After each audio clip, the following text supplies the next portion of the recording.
गुरुकुल आश्रम में सारे बच्चे रहते थे।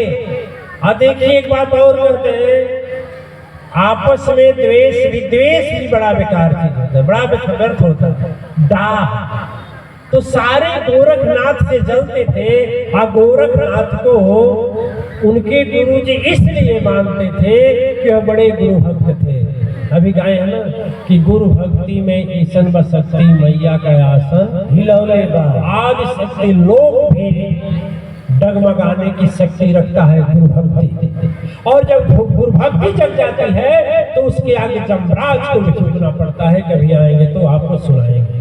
उसी के तहत सावित्री का जीवन, जमराज को भी झुकना पड़ता है, काल को भी झुकना पड़ता है, महाकाल को भी झुकना पड़ता है, समय परिस्थिति को भी झुकना पड़ता है। गंगा रास्ता बदल देती है। ऐसी स्थिति होती है जब सदगुरु की भक्ति जागृत हो जाती है। और जागृत होती है नहीं, जागृत करना पड़ता है। सबके लिए सदगुरु, सबके लिए सदगुरु सब कुछ बताएंगे, ज्ञान देंगे, शक्ति बताएंगे, मंत्र देंगे, ध्यान देंगे, विपत्ति के उबरने का रास्ता बताएंगे, प्रभु से मिलने का उपाय बताएंगे। लेकिन सदगुरु के साथ कैसा भक्ति और प्रेम होना चाहिए वो नहीं बताएंगे। वो आपको अपने स्वतः प्रकट करना होगा। बोलिए सच्चे दरबार की जय, बोलिए सद्गुरु तारक ब्रह्म की। बात वही हो गई। जब गुरुजी ने देखा कि गोरखनाथ से सारे देश करते हैं, सब लोगों ने सोचा कि अब देख रहे हैं अपनी आध्यात्मिक शक्ति की वसीयत सदगुरु गोरख को ही देंगे। सब दाह करने लगे। याद रखना, गुरु से कुछ छिपता नहीं। एक दिन सदगुरु बैठे ध्यान में, लीला अचब रचा डाले।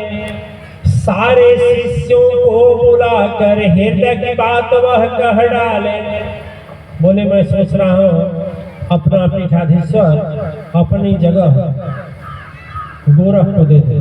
सारे शिष्य बोले बस बस हम तो कह ही रहे कितनों हम बढ़िया गाय, हमके नहीं मिली, मिली तो श्रृंगिये की मिली कि श्रृंगिये गाय, हमके नहीं मिल सकता। बस गुरुओं जी दो तरह के, मतलब उदाहरण बता रहे हैं। सारे शिष्य बोलने लगे कि हम गुरु का इतना सेवा करते हैं, कपड़ा धोई हम, खाना बनाई हम, बर्तन धोई हम, गुरु का चरण दबाई हम, इन गुरु का बिस्तर धो लगाई हम, और शक्ति मिल रही है गोरख को। जान गए गुरु मन में परीक्षा ली। देखिए गुरु की परीक्षा शायद कहा जाता है, गुरु की परीक्षा वही पास कर सकता है जिसको गुरु पास कराना चाहता है।